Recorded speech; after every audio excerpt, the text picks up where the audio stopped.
Hello, hello. Welcome everyone to our weekly developer stream here at World of Tanks. I am in the presence of our great audio director here, Brendan. How you doing? And Awesome. Stoked to be here, guys. and everyone's favorite, Mr. Bam here. I'm old news now. You guys are going to love Brendan on the stream. Maybe too much that we might actually have to keep you around for weeks to come, perhaps. But yeah, Brendan, thank you so much for coming onto the stream today. Lots of awesome things to talk about and very appropriate for the, we are still in the Flames of War season here, but with a lot of the Metal Fest stuff going on, you as our audio director have lots of great details, both the collaborations and development details to share with all of our players today. Is that right? Absolutely. Yeah. It was, the working with the bands has been awesome. It was a bunch of work to get the voiceover together. And, actually it was kind of, if the band worked with the bands on this milestone were the bricks, the mortar was the flamethrower work too. So I was literally jumping back and forth between hanging with bands and working on the flamethrower audio. So it was really a rad milestone to work on. It was super exciting. Very stuff. metal. Yeah. And I do want to let the players know that, yes, the questions that you had submitted, we will have our Q&As toward the end of our stream, of course. And we did our best to collect a lot of audio-related questions. Brendan here is ready to hit hard on these questions, and we'll kind of go through them. And also, if there's things that come up in the chat as well, we'll also try to be mindful of if there's audio-related things that you guys are curious about. If we catch it, we'll try to cover it. Hey, also, hey, shout out Sinister1. Good to see you. Also, I just want to say a heartfelt condolences to the loss of your recent feline friend from us at World of Tanks Console. I was made aware of this and knew that you are usually someone that attends onto the stream. So welcome. And again, just wanted to say, very sorry for your loss. We are animal lovers here ourselves. I know we're devs, we talk about game content, etc. But hey, at the same time, we are still human. We have sensitivities, and we love our animals as family. Give him a great 15 years. Wow. At least that was a long-lived life for him. Beyond all that, let's dip into this. All right, this week we have a few things to talk about. This was a bug that I know players were kind of frustrated about being detected by the bots in games and thinking that there was kind of a true vision mechanic that was happening in World War II. Just know this past Tuesday, we were able to resolve that bug and had pushed the fix to the live game. What was really happening is the bots weren't exactly shooting at you in true vision, but they were actually just kind of looking at you and setting off your targeted alert icon. That's kind of what was happening. So we did find the issue, and that has been fixed. Also going on this week, our week-long control mode beta test has been going on for Cold War Era 1. So hopefully you guys had a chance to check it out. We had 3 beta tests during the Flames of War season. This is going to be our final beta test for this season. It is still ongoing right now and through Sunday. So be sure to check it out if you haven't already. Again, this is exclusive to Cold War Era 1 tanks only. And we do have a little bit of some data findings to share with you guys. Oh, perfect. Thank you, Tankz0rz. We got it up on screen now. Let's first talk a little bit about the maps that we have in rotation. We have Ruinberg, Heilbronn, Serene Coast, and Nebelberg. And the top set of data that you see here in the row is all specific to the control mode data. Just as before, this aligns very closely with our previous tests that we've run, where average number of tanks destroyed in a match, somewhere between 12 and 15. Average damage, a little bit lower than Era 2 that we've tested in the past, but still looking pretty strong at an average damage given somewhere between the low 20K to 25K. But most importantly here is the average match time, as promised, because the community wanted these matches to last a little bit longer. Previously, these were running between 4 to 5 minutes. With the adjustments that we had made to the point count in control mode, this has now pushed the average match time upwards to 8 to 9 minutes. Heilbronn has a bit of a delta here at the 9 minutes because those bases, the two different bases in that map itself, are very spread out. So the point accumulation over time in that one is often going to lend into the higher end of the 9 to even 10 minute count. And just for a direct comparison here, the bottom row of maps that you see here is just looking at the same set of maps and their averages as they would appear in Cold War Era 1 in Random Battle, just to kind of give you guys a quick difference on that front.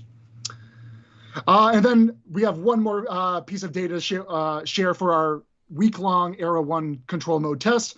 Our most popular tank that players are jumping into the matches with is, of course, the T95E3, which is also a free premium tank that new players are able to unlock when they join the game. So it's not really a surprise that this one is the most popular in here. We chose Era 1 as the control mode test for the week-long because we also wanted to test the viability and even how much new users are engaging with this mode. So this is encouraging results so far, but also I wanted to showcase maybe the next set of popular tanks as well. The Bat Chat is up there, the T44, the M46 Patton. Those two, of course, are other starter tanks. And then going down the list of quite a few others within the Era 1. So that's kind of my spiel on the control mode. Again, reminder, check it out. It is live right now, and we'll be going through the weekend till the end of Sunday. And hey, we are still getting feedback. This is very much a beta test as we continue to march forward, improving and polishing the event battle mode itself. So let us know what you guys think. Provide us some feedback in our socials and on Discord, here in the chat, wherever possible. We'd love to know where we can move this mode into the future. Awesome. But we don't only have graphs to talk about today. We also have other stuff to talk about, Metal Fest related stuff. Why don't we talk about that a little bit, Bam? Of course, I know there's a lot of excitement, and I will be passing the mic over here to Brendan really soon. We are on Act 2 of our Metal Fest, all about Megadeth here. And a quick reminder, if you want, before you start Act 3, which is starting this Tuesday, during our usual server restart, be sure to finish up Act 2 before then.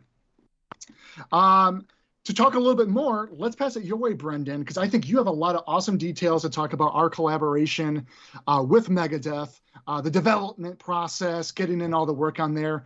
I toss it your way. I think the players would dying to hear what that was all like. Absolutely, man. It was, first off, opportunity of a lifetime for a sound guy, right?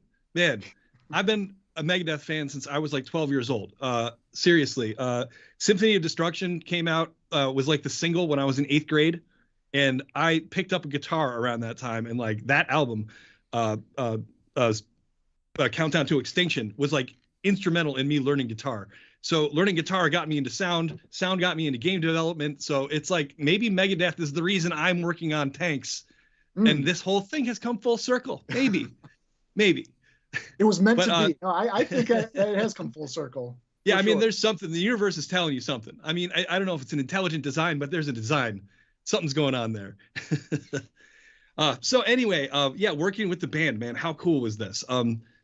We did a kickoff call straight away and talked to their producer. So the guy that produced their last record, Chris Rakestraw, he was the point man, and he was kind of like the on-site engineer for all the recordings. We recorded every one of the band. We did Dave first, because his voice is the most important one. We also I directed that session and directed the session for recording the World of Warships content also over the course of a few days. And it was rad. So Chris Rakestraw, their producer, was kind of like my guy that I got to nerd out with about audio geek stuff, so that when we got into the sessions, he handles setting up the mics, preamps, recording it all the right way, and I just handle directing the session itself, getting the performance where we wanted it and stuff.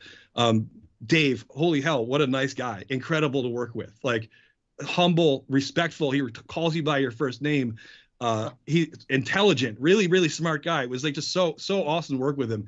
And it didn't take much to get the ball rolling when we were recording either. He just got it. He like knew what it should sound like.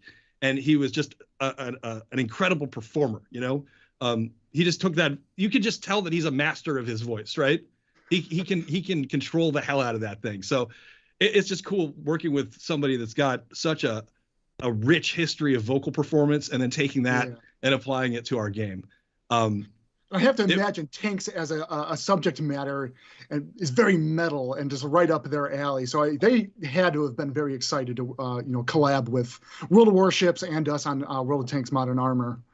Absolutely. I believe they're one of their latest music videos. They've got actual tanks that they rented out and used for the video. There's a T-55 buzzing around, or a T-72, if I remember correctly, in there. So yeah, I mean they're at the level, right? Like they're the thing is that they've always been kind of I'm not going to say political, but like political in a way. There's no agenda with Megadeth, but they're always kind of pointing out like the absurdity of war, and kind of making a little bit of a sarcastic satiristic observational commentary on society and politics. So it was just right. It was like, they nailed it, man. It was just such a match made in heaven, right? So cool. And then beyond Dave, man, we got to record the other guys in the band too, which was awesome. The Dirk, Dirk the drummer is like a big time gamer, so he also got it straight away. It didn't take much for him to like understand every single context of the VO. And James, the bassist, that guy's got a rich voice and a great personality. He's just like a born performer. So like he aced it also.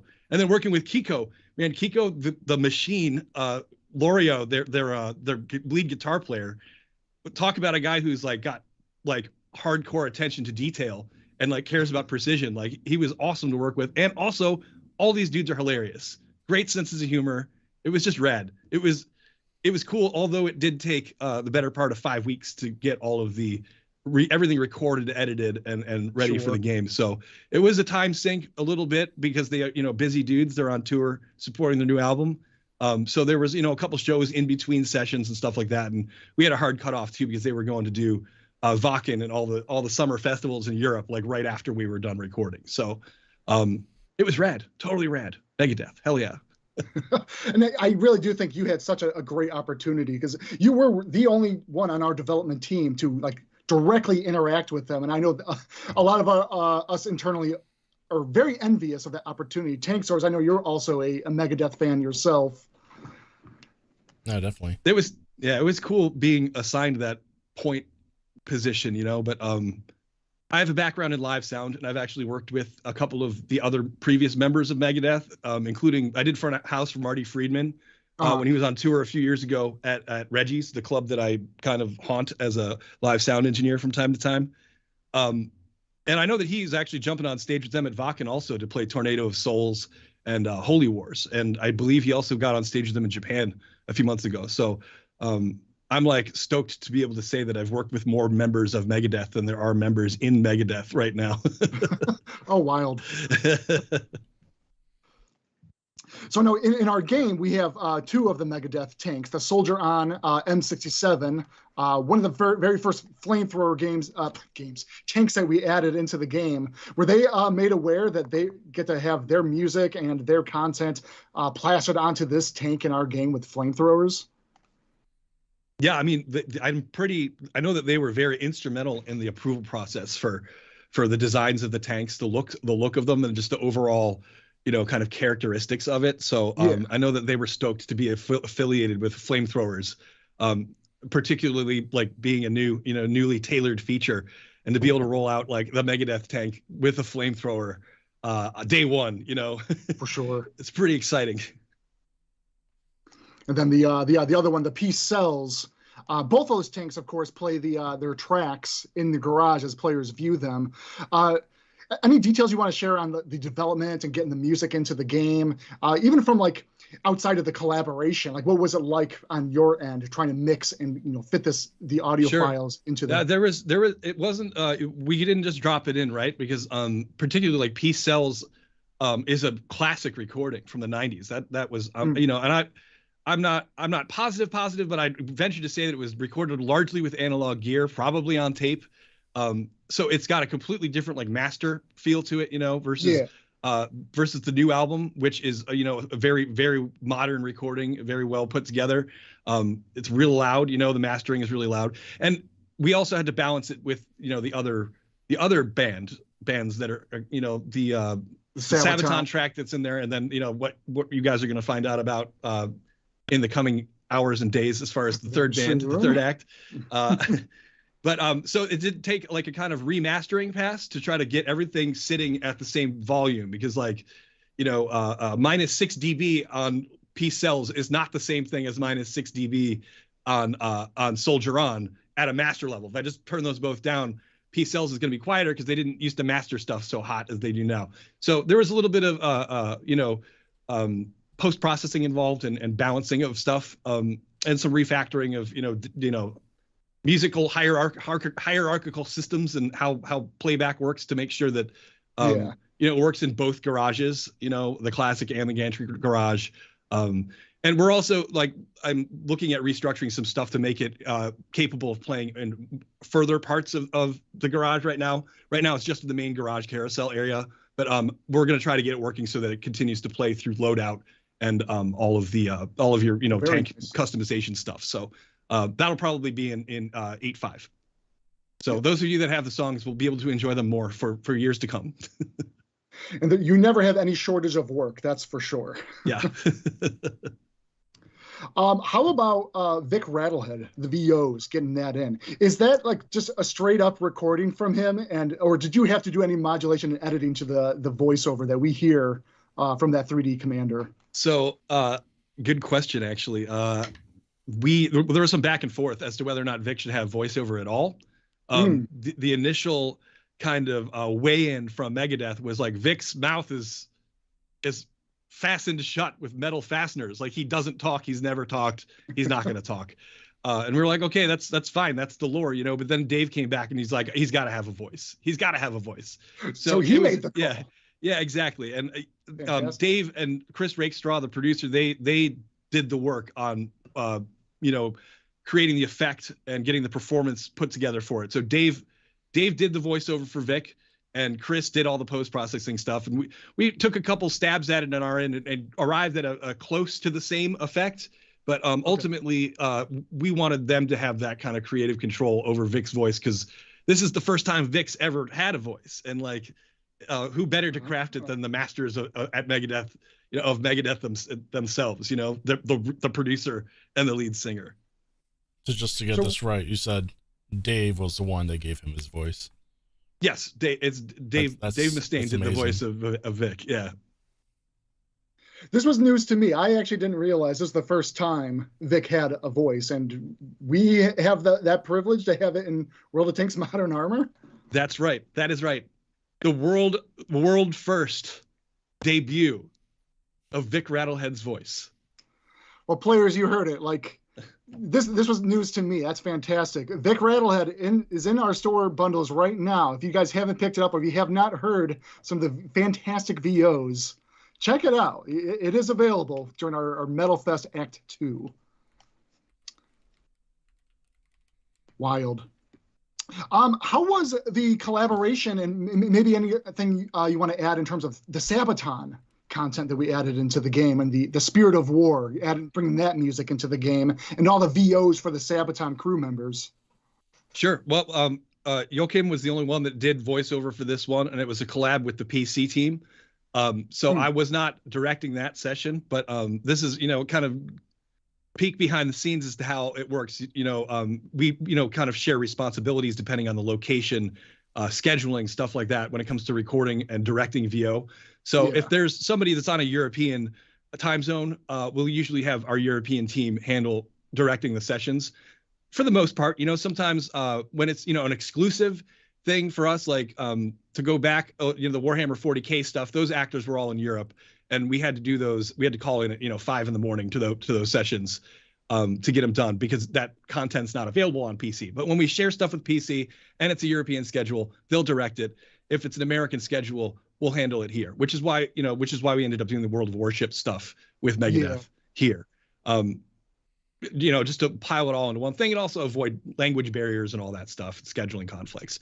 So I know I'm kind of ranting on about it, but yeah. So the PC guys handled directing that stuff, but we've met those guys before. They came into the office a couple years back when they were on tour in Chicago, and they got us VIP passes to their show with Creator at House of Blues, which was fantastic. So they're cool guys too, man. I love musicians. This is, I shot for the stars and tried to become a rock star, and I missed and became a lowly video game audio director. So I tell you what, I was just going to say, I see it in the chat. Players are really appreciative for the work that you do. I would not call yourself lowly. A lot of hard work in the audio spun up into this game for 1,000 tanks plus. Well, fantastic. Anything else, just Megadeth Sabaton, that you wanted to cover before we kind of move on forward? Oh, man. No, I think we covered the gamut, man. I just would like to say how stoked I am to have gotten the opportunity to work with Megadeth. It was crazy. 14-year-old me is freaking out. I'm on a video call with Dave Mustaine talking about tanks. How cool. It's just what a rad opportunity. I'm just stoked that I got to do it.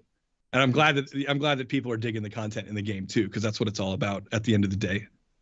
When we had the big trailer go live with our collaboration with World of Warships, World of Tanks Blitz, and of course Modern Armor, a lot of excitement, and people wanted to know, when is our Megadeth content coming out? What is the 3D? They wanted to see the 3D Commander, Vic Rattlehead, etc. So yeah, players are really excited to get their hands on them when we did finally launch them in our Act 2. And yes, I do see a few players in the chat here. I think a Loaded Psycho, I saw a mention go by, like, is there an Act 3? Is there an Act 3 to Metal Fest? That's a really good question. But yeah, in any case, let's wrap up a little bit on the Act 2 here, but a few more points I want to make. Yes, as a reminder, if you guys haven't had a chance to check out the Soldier On M67 or the Peace Cells, that is in stores right now as part of the Act 2. And then also we have our Battle of Stalingrad challenge ongoing. It's a Dream Machine Styles challenge based around the Soviet defense of Stalingrad from German attacks. The conditions of this is earn points by being within the top 10 XP earners on your team, and you get to trade those points for different various drops, including tank rewards. At 600 points, you can get yourself the Loza M4A2 Sherman. Around the 700 point threshold, the Sturm VK3601. At 900 points, you can get yourself the Stockade Object 703 Auto. And at the full 1,000 points, the King Tiger. And of course, if you already own these tanks, as per usual, you will get the silver reward equivalent instead. And then lastly, we also have the Courageous Hero Challenge op. It's a very simple challenge of trying to earn the Bogatyr KV-222. So just another tank. If it's lacking in your collection, this is an opportunity to earn and add it to your tank collection. All right, guys, that is Act 2. Let's bring up our next band here, Metal Fest Act 3. I think some of our players may have already guessed it and are shouting out, and they're wondering, who is it? Or they already called it out. I did see it come up in the chat once. And there may have been maybe a bit of a leak that may have occurred too, that players have been saw as well. Tankz0rz, do we want to show an asset first, or just call it out? We're just calling it out. We're just calling it out? Here we go. Act 3, Metal Fest. Iron Maiden is coming to World of Tanks Modern Armor. You guys called it.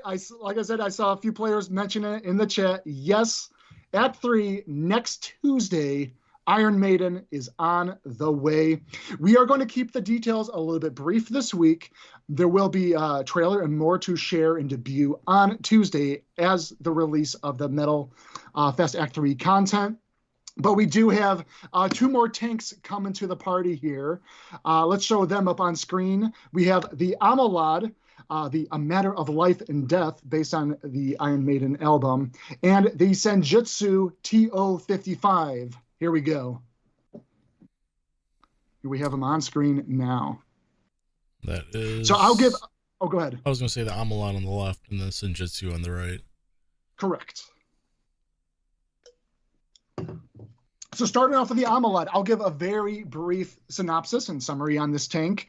Like I said, we're going to keep it a bit brief this week. Look forward to more details on release on Tuesday. The Amalot is invoking the cover artwork from Iron Maiden's 14th studio album, A Matter of Life and Death. The Amalot combines the turret of the T-72A and the gun of the Chieftain Mark VI, as well as the hull of the FV-4015 Centurion Mark IX to form this brand new behemoth into the game. One that treads through battle after battle with neither mercy nor remorse to show any opponent in its path. And then up next, the Senjutsu. This was developed in 1956 and produced until 1962. The TO-55 mounted an ATO 200 flamethrower next to its 100 millimeter main gun. The Senjutsu version pays tribute to the Iron Maiden album of the same name, with details that evoke the symbolic gear of the tactically minded samurai and burnished, weathered armor that bears the marks of battle. And yes, the Senjutsu is another flamethrower tank coming to the World War II ecosystem. And also Eddie, 3D Commander Eddie is on the way as well. Nothing to showcase today, but keep an eye out for Eddie next week. And then Brendan, if I can pass the mic to you, I think you also have just a few brief details of what it may have been like to work with Iron Maiden. We don't have to go into too much length, but if there's something that you'd like to talk about and share, I'll pass the spotlight back your way.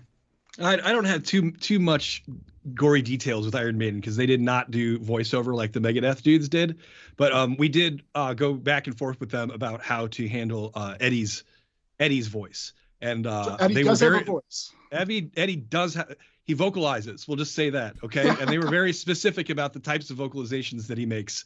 So that's all I'll say about it. But it is equally cool and hilarious and awesome. So I'm into it, and I'm stoked for you guys to check it out next week.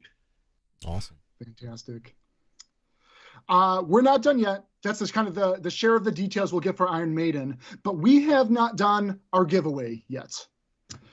We are giving away 10 Iron Maiden year-long store subscriptions. So this would be available for you guys to utilize onto their web store. This will include a fan club membership to Iron Maiden, 10% discount across almost all of their merchandise in the store itself, access to a lot of fan club exclusive merchandise, pre-sale to tickets for Iron Maiden upcoming shows, and much more, including digital editions of their magazines, etc. So we have the giveaway link here in the chat now.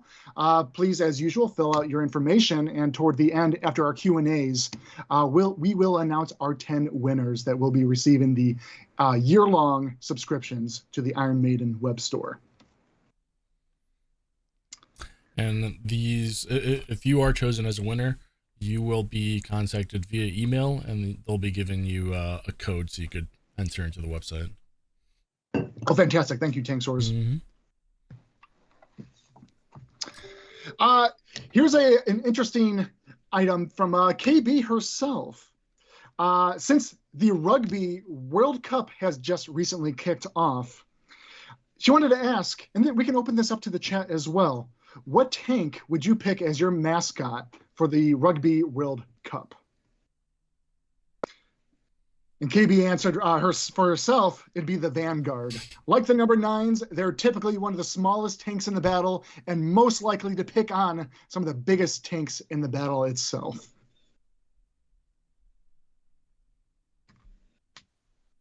I didn't think about this ahead of time and didn't fill in a bullet point of what tank I would kind of consider here. But first thing that comes to mind, I think, is the champion tank, the one that we ran for Tank Bowl some years back. Somewhat appropriate, somewhat fitting for a rugby, another World Cup related tank. I'd have to choose the Earthshaker for me. Earthshaker. I mean, it's because you'd want an Earthshaker on your rugby team, right? Your team. Let's see. We got D-Camp FTW, the EBR, 105 as a wing. Dave G, you have the champion M4. Petty, the FE 107 to wing it.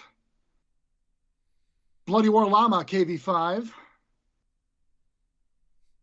The Terrapin. I feel like people are trying to go for speed here. I'm trying to go for like mass. Yeah, right. Well, every team needs a little bit of a combination, right? Some agile and some weight. We used to have the Tog 2 wall. Back in the old World of Tanks days. We used to have a coworker that was big into rugby. He was a little guy. I'm blanking on the individual, but we'll have to. You'll have to catch me up. I believe his name was I Legion. That's his game. No, you're right. Yes, I forgot about I Legion. Right. I'd imagine they'd like pass him the ball and they'd like launch him with the ball. That's how it works, right? I think I don't know what the move's called, but yeah, there is a moment in time where they pick a guy up with the ball and carry him down the field. It seems like a reasonable strategy. You know, it's like I mean, watching it looks like American football, but with no rules, basically. Another good call out here, Panzer by Petty. I was also going to go with the Dread Dozer. Get a good tackling tank. All right, Brendan, I got another important question for you. This is going back on the subject of like music in the game. But if you could work with any band, any musician, any singer for another future collab in World of Tanks Modern Armor, and like maybe add in some theme songs into the game, who would you pick? I mean, Megadeth was already a dream collab, so I feel like that was already a home run hit for you. Yeah, that was already number one. So like now that we've done the one thing that there was to do, what's the runner up? And this is a softball question because I knew that this question was coming, but I still don't have a single answer. But I can tell you what's coming to mind. Okay. Straight away, Slayer. Slayer. I mean, it's Slayer. You know, I mean, it's like a Slayer tank. I mean, it speaks for itself. But at the same time, you know, Judas Priest. Man, I think about tunes like Painkiller, and that's metal. That is metal. There's nothing more heavy metal than Judas Priest. So, but then I also get into the weird obscure stuff that I was into when I was a kid. I'm like, you know, there's some industrial bands I'd like to throw in there. Frontline Assembly. We could probably make a pretty badass, tough sounding tank track for our game. And then there's, you know, some other bands that kind of just don't even exist anymore. So can we go back in history? You know, can I pick bands that are gone? I don't know. Or bands that just aren't the same as they used to be. Aren't they? Well, I don't know. Like we have a lot because I could go on. I'm gonna end up just listing off 20 bands, all of my favorite bands. So I'll leave it there. I'll just leave it there. And the chat's going in on it as well. Like they would love to see Rammstein. Oh, I'm familiar with Rammstein. Judas Priest, Rob Zombie. You know, who knows? I should stress Rammstein would be pretty awesome. Yeah. Yeah. I should stress we're not hinting or giving leaks or any early ideas of our next Metal Fest contenders of any sort. But I know us with World of Tanks Modern Armor, Brendan, you especially, I know we would love a follow-up Metal Fest sometime in the future. So I think we have ourselves some candidates to consider. Garden Eden says a Muse collab. I'm like, I don't know if I really like Muse, but I don't know if that fits into the tank world. I mean, I'm also a Muse is awesome, but yeah, I don't know if it's a tank thing though. Oh, Typo Negative. Somebody beat me to it, man. Again, I love Typo Negative. Does it fit? We can make it fit. God rest Pete's soul. Seen quite a few suggestions for Ozzy Osbourne 3D Commander with VO. Nobody said Motorhead. Nobody said Motorhead. I'm going to throw Motorhead in there too. There we go.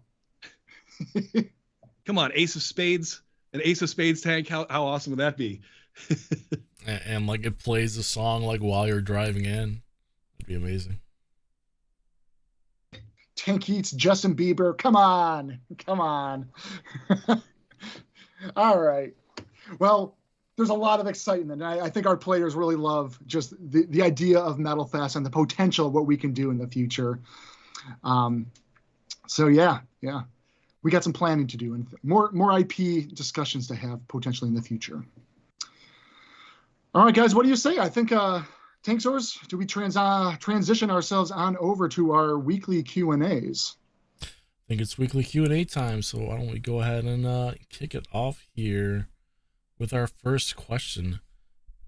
Let's see.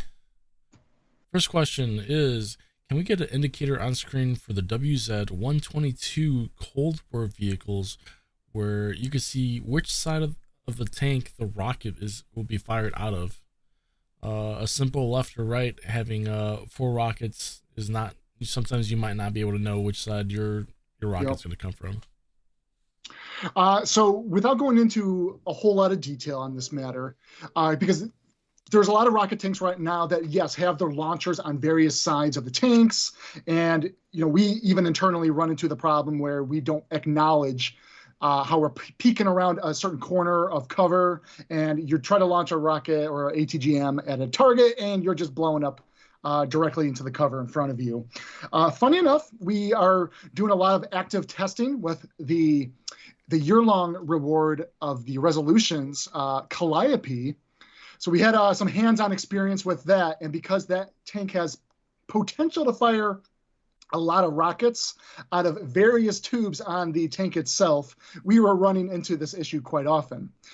So it is something that we will look into the aim and camera mechanics a little bit further to figure out how we can better improve ATGM and rocket tanks with their various launcher positions on the tanks themselves. Awesome. Next question here. While the difference between the open top and closed top tanks are an interesting mechanic, there's some tanks that have open but should have certain crew members that are internal, which shouldn't be dying to the external flames. Do we have any plans to investigate this? So if I may provide just a little bit more context here, we're talking about the flamethrower mechanics and how, yes, we have a system in place. If you are in a closed top tank, you will deal the normal amount of damage that flamethrowers can deal against the tanks. But in an open-topped tank, because let's be honest with ourselves, the crew are more or less exposed to the elements, the flamethrowers are going to deal much more debilitating and crippling damage to the crew members themselves. So the suggestion here that, yes, there are some open-top tanks that have internal components of the tank that can still conceal the crew. It's a very interesting suggestion, and it gets very niche, I should say, of trying to expand this mechanic onto tanks where we allow this to be a thing.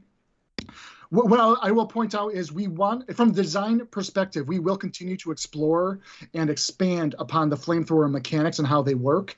We'll keep this one in mind, but I will be quite honest, was not the first thing that came to mind of where we want to go next with further evolution of the flamethrower mechanics. So yeah, thanks for the suggestion, though. Right. Next question here is an audio-related question for you, Brendan.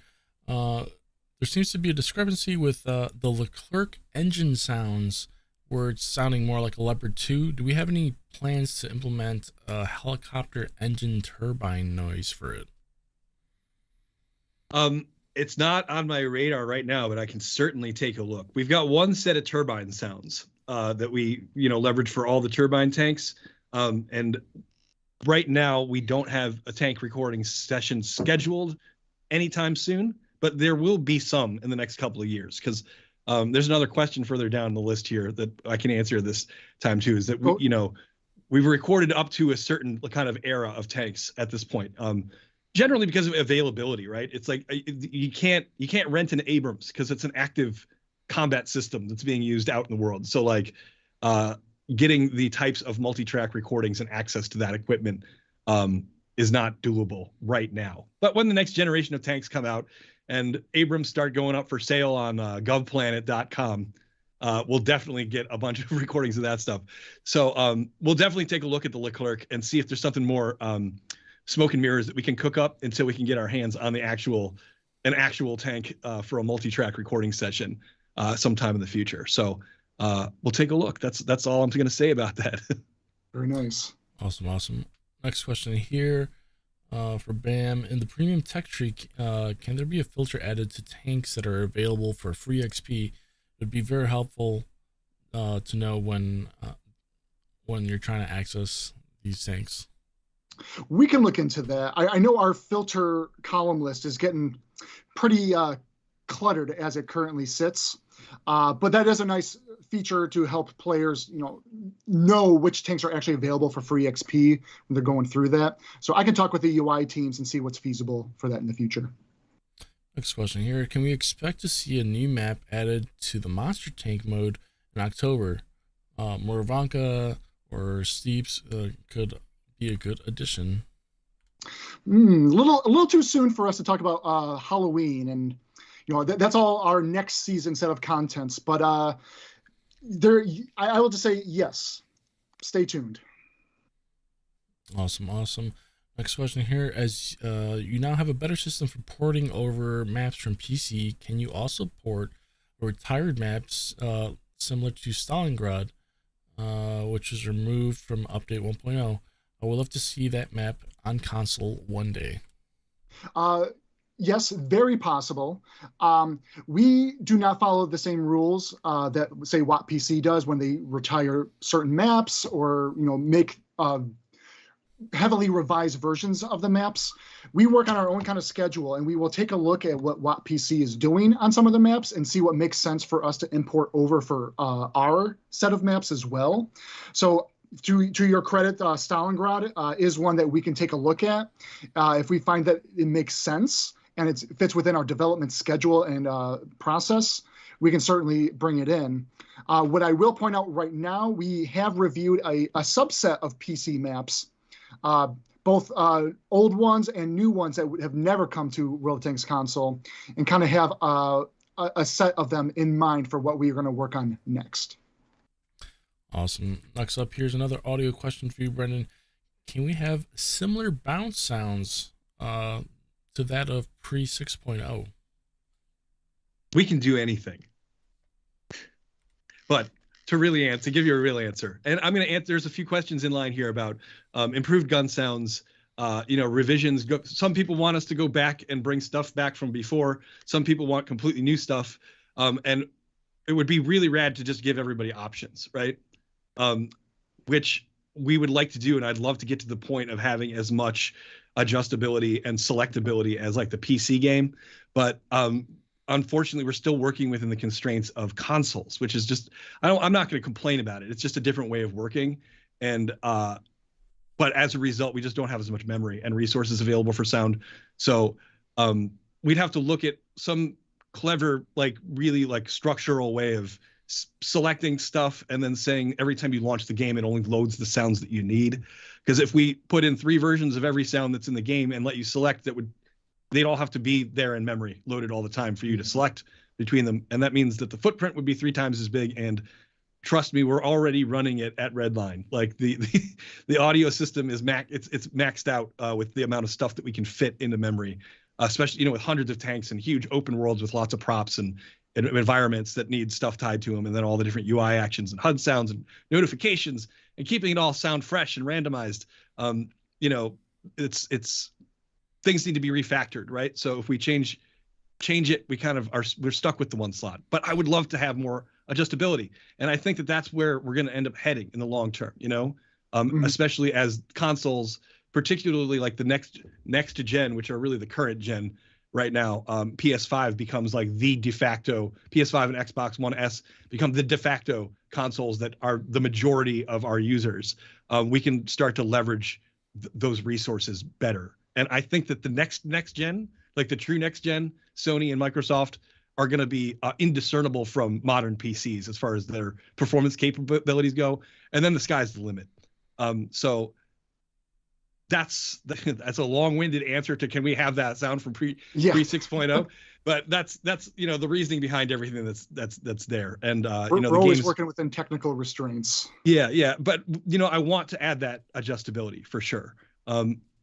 And that goes for a bunch of other systems too. It's like we don't want to reinvent the game every year, because we want you guys to have a positive and consistent experience when you're playing. But at the same time, we can't do nothing forever. You know, it's obviously we need to keep up with the technology and the times and leverage new technology and stuff like that. And we've got, I'm not going to say where it's leveraged, but in 8.4, you know, our next release, I leveraged Ambisonics multi-channel audio for ambience in a new feature there, and that's something that allows you to kind of spatialize 3D sound without placing individual emitters. It's a curated spatialization that enables you to move through an environment that's like encoded into the audio file versus game objects, and that's going to be something that we definitely leverage across the board in like future updates to maps and stuff like that. So just trying to keep up with the times, you know. Yeah. Yeah, we all have so many other features and content in mind that, you know, takes prioritization sometimes, but there's always just the usual cleaning of the house and the tune-ups that we have to do over time. But I do have to give credit to, you know, our players and community that, you know, these questions come up a lot, that they would love to see improvements to like guns and engine sounds. You know, they're very passionate about these sort of things, and I do think it's important that, you know, I'm glad you were able to join us on stream, Brendan, and, you know, cover some of these things and know that, yeah, these players love the audio and the sounds of the game and are always happy to know when more things are and updates are coming along the line. We have a question here in regards to Era 2 heavies. Do we have any plans to maybe give them a little bit more oomph? As a player here is suggesting that they may sound a little lightweight.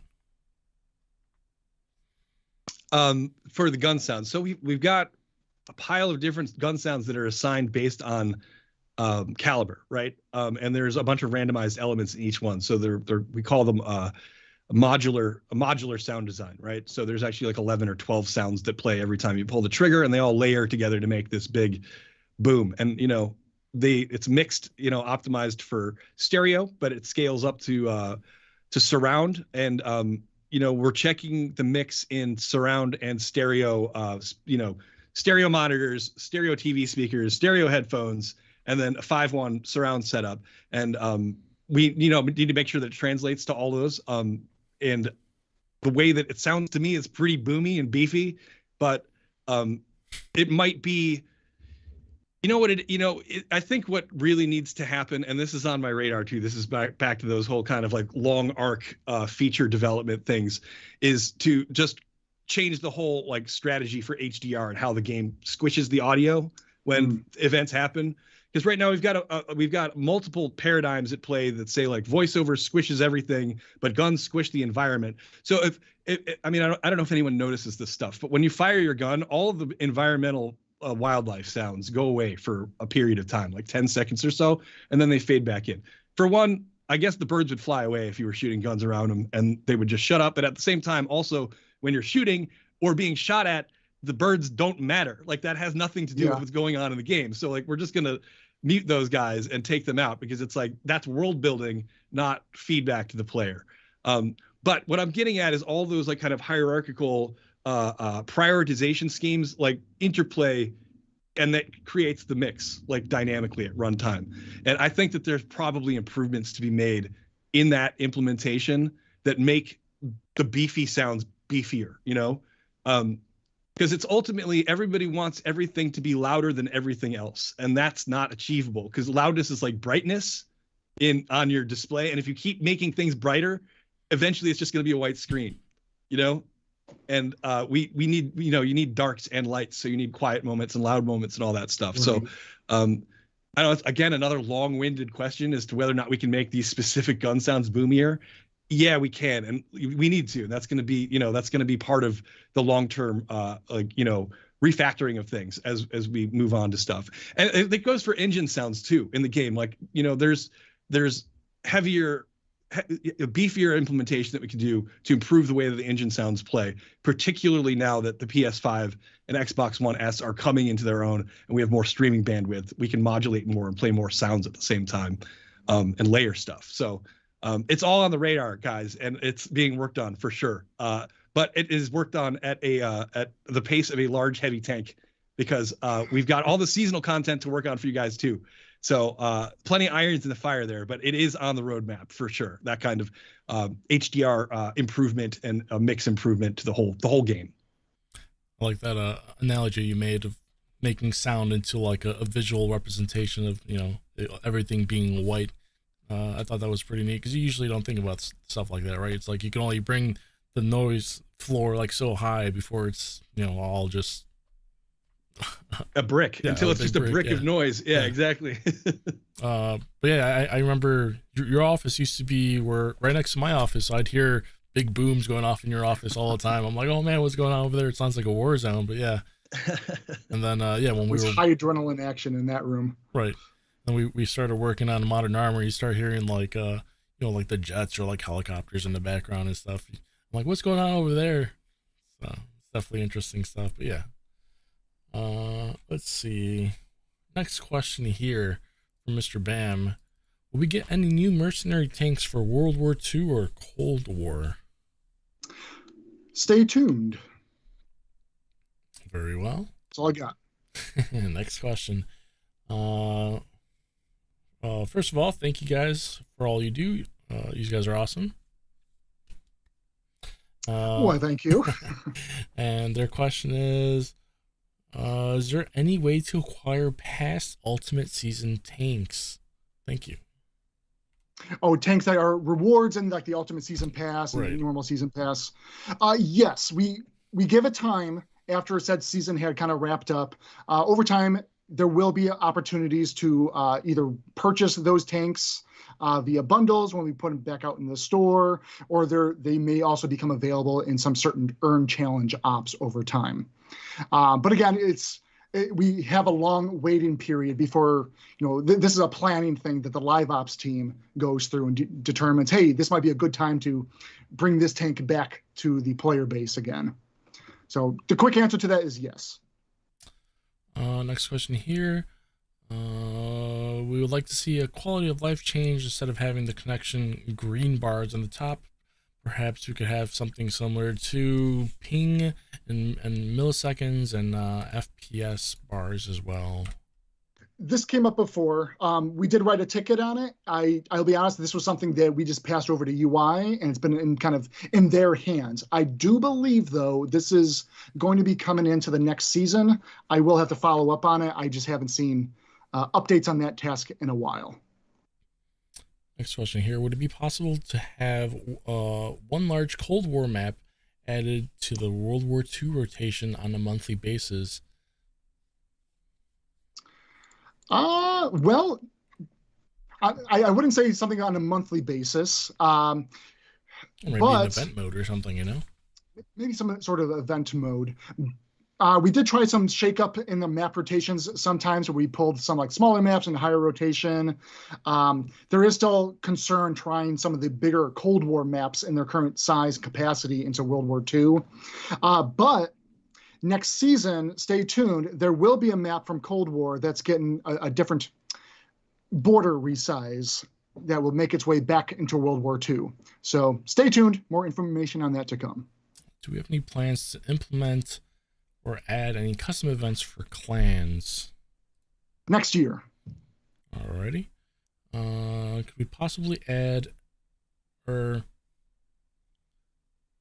can we possibly keep new players within their own matchmaker, also in a co-op mode as it currently is? It's the same 3 maps for everyone most of the time, and in the Era 1 rotation. Right. So in co-op mode, yes, new players that go in there, they have a smaller map rotation, and yes, if you are a more core veteran player, if you are in queue with a new player, it's likely going to scoop you into their map rotation. Happy to say next season that will be changing. There won't be a different matchmaker for new players in co-op mode, but we are reverting it, and new players will no longer be in a smaller map pool rotation. So that won't be impacting veteran players anymore next season. Audio question here. I know you changed the Sixth Sense notification sound, and it was to coordinate with the targeted sound from RD. I have listened to Sixth Sense sound for over 10 years, 10,000 matches. My ears were used to hearing it. Can we add a setting to make it louder? All alerts would be appreciated if they were louder. This is when we did our RD 2.0 work, Brendan, last year. Yeah, I remember specifically, and I like that he says, "I know why you changed the sound," because he's absolutely right. That's exactly why we changed it, and it aligned us with PC. That was part of it, and it was just to align everything and get a better cohesive set, because we were starting to get a little bit piecemeal with alert sounds. Some of the stuff that was like legacy stuff from the game release, some stuff that changed in 6.0, some stuff that got changed again after 6.0, and it was all overall just as part of an alignment. But what he's asking for is, could we make it an option? And we talked about that before. I would love to do the options, and I think that that's on the horizon, but it's not like right now. It's just not happening right this instant. So yeah, do we keep making it better without changing anything? It's tough, it's tricky, but I want those options for you guys. And there are tickets in the pipeline right now for some audio options. Straight away, like, I'm going to tell you that we've got stuff in the pipeline to add music faders so that you can toggle just gameplay music versus garage music, so you can have music in one or the other, but not necessarily both, because I know people use it differently. And we want to offer I would like to try to offer a more robust music player solution from inside the console, so that if you want to use Spotify or something to listen to music while you're playing the game, that you can pipe that straight through into the game without having to monkey around with your settings too much. So yeah, more options are on are the way, and we're adding more options, and we will add as many as we possibly can, given the constraints of reality and and consoles. Alrighty, next question here. Another audio question. Will we ever consider premium tanks in garage music that is in the public domain? That way we don't have to worry about licensing running out. Yes, the answer is we did consider it. We're considering it right now. There's actually again a ticket in the pipeline for looking into public domain music and whether or not we can leverage it as a feature that you can use in the garage. And that's all I'll say about it, because it's tied to other features that we're planning, and y'all see when that stuff comes online. But we're looking at it for sure. Awesome. Alrighty. Let's see. One more audio question. Maybe a couple more. Yeah, one more audio question here, then we'll do our giveaway. Let's see. Hi, would it be possible to improve the game gun audio by adding an echo sound effect similar to the ones that PC have?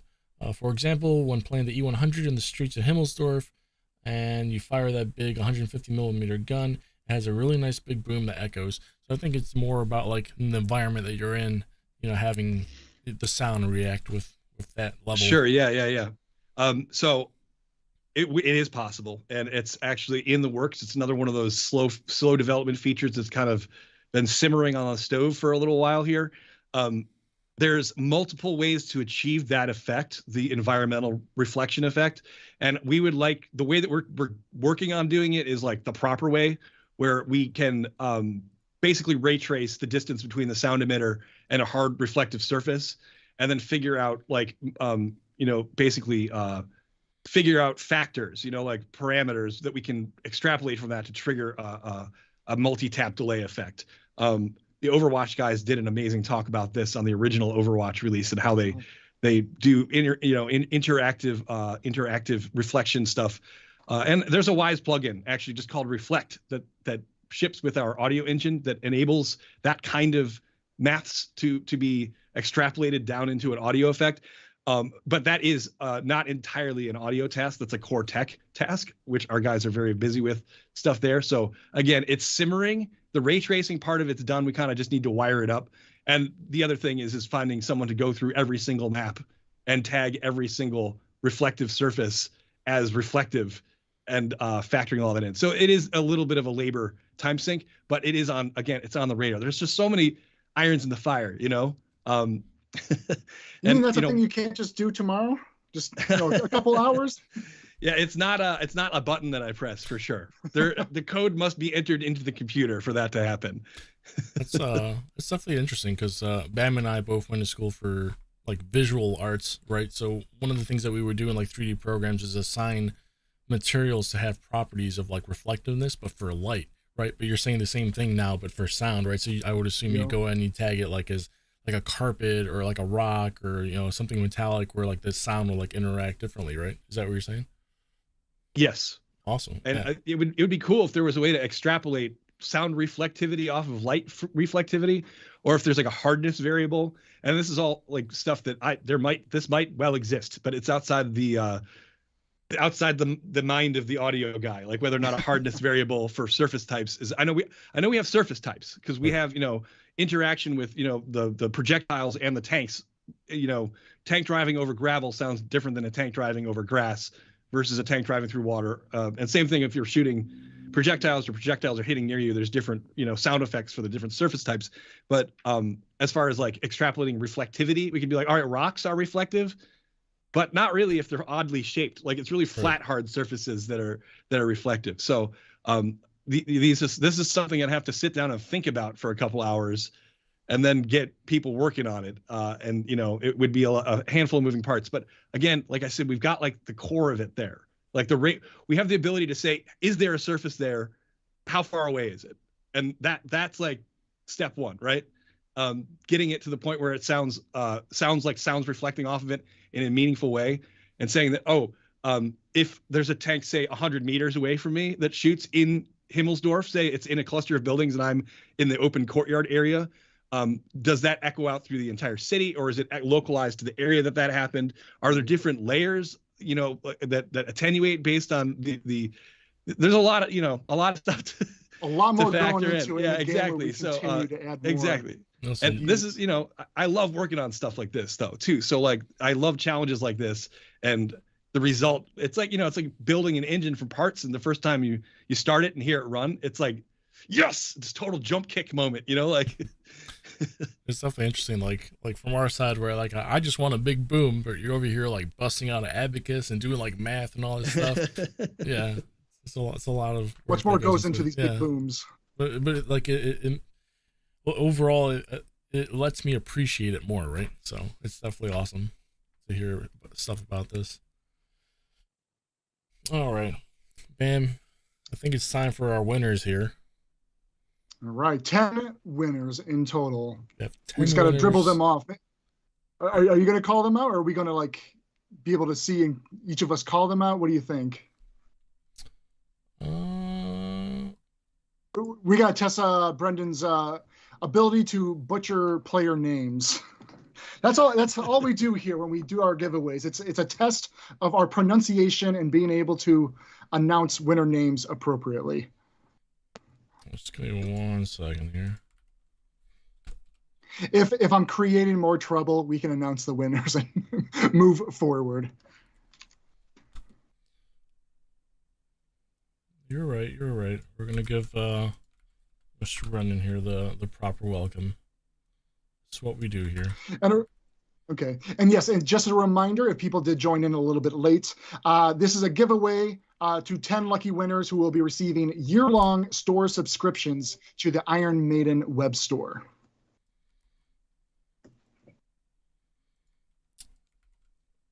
All right, so Mr. Brendan, I sent you a list of names that are our winners here. And Mr. Bam, I'm sending you the other list. Uh-huh. So you each get 5 to sound off here. All right, you want me to go first here? Go ahead, take it off. All right, I'm going to start stabbing into the dark on these names here. Kostic 90. Congratulations. Congratulations.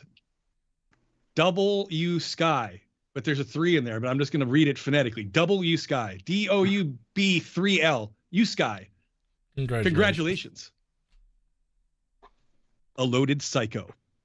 Hey, Loaded Psycho. He's a regular here. Mm-hmm. Congratulations. Congratulations, you've won, Psycho. Ollie 086, you've won. Congratulations. AJ Little 69, you're a winner. Congratulations. And that's all I got. Those were easy. Come on, those were all easy. Those were easy. Sometimes they're a lot harder than that. Maybe you're really good at this. This is your calling here. I got some easy ones too, but I still fumble. Watch this. All right, first, this will be our 6th winner. Ghost Rider 110, congratulations. Mission Controls, and that's controls with a Z, not an S at the end. Congratulations to you. Avia 006. Superguard 83. And our last winner for the Iron Maiden subscription code, Tatanek. Congratulations. And that's all 10 of our winners today for our giveaway. Congratulations to all of our lucky winners. As I mentioned before, keep an eye on your email, and we'll be reaching out to you with the next steps you could benefit from your rewards today. Other than that, for those of you that are watching on Twitch, stick around. We're going to go ahead and host one of our community contributors. Everyone else, have a fantastic weekend. And Mr. Brendan, thank you very much for hanging out with us today and inciting us in the world of audio here. Hell yeah, man. Thanks for having me, man. I love interacting with the community, and I love nerding out about audio stuff too, obviously. We're probably going to be pulling you on board a little bit more often now. I think the players love you. Awesome. I love you guys too. Rock on. All right, guys. Thank you very much. And have a great weekend, everyone. Roll out.